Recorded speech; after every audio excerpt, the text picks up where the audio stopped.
So my name is Hammock. I've been clinically diagnosed with Narcissistic Personality Disorder.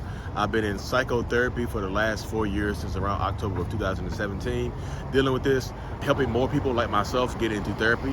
And also, I seek to validate the victims and survivors of people who deal with people like me as well. So as far as being a parent, having narcissistic personality disorder, I think one of the toughest struggles is just connecting to my kids emotionally. Because people like myself, typically we have low emotional intelligence and low emotional, capacity. So we don't like to feel other people's emotions because it makes us uncomfortable, because typically we don't understand where they're coming from, albeit our wives or our husbands or our kids. And typically people like myself, like narcissists in general, see our kids as reflections of who we are.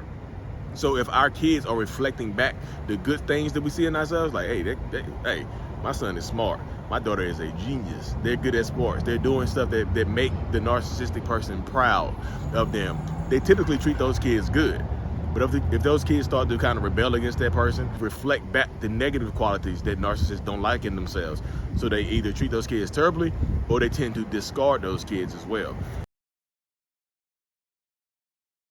Narcissistic people try to counter-parent you. They don't try to co-parent. I know a lot of people want to know how to deal with narcissists. Like, how do I co-parent with a narcissist? Like, you don't. Because the goal of a narcissistic person, especially if you get rid of them, if you divorce us, you break up with us, the goal for us is to make you pay for it. You are the target. And the way they hurt you, because we no longer are together, is through the kid. They'll counter-parent you. It's like, hey, look, I want to raise my child as a vegetarian. They will have the all meat diet at the narcissistic person's house. So sometimes you have to there's gonna be a lot of push and pull and things like that when you're dealing with a narcissist or toxic person or somebody that this psychopath, sociopath, whatever you're dealing with in your life in this moment in time. You win by taking back your power, by focusing on you more than you focus on them.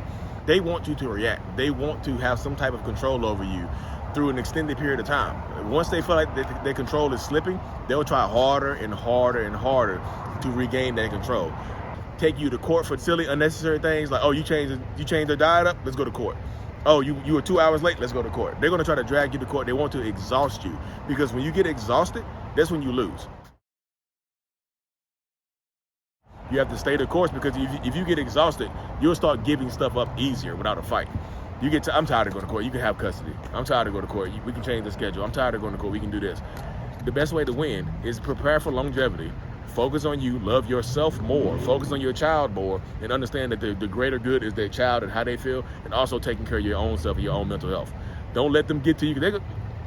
They want to hammer away at you. This is hammer away at you. Regardless if they have moved on to another relationship, regardless if you have moved on to another relationship, control your reactions, focus on yourself, do something for yourself. Because a lot of times when you get into these relationships, you start to lose focus on yourself, and you start dedicating more time to that person and doing stuff for that person to make them happy, or try to make them happy.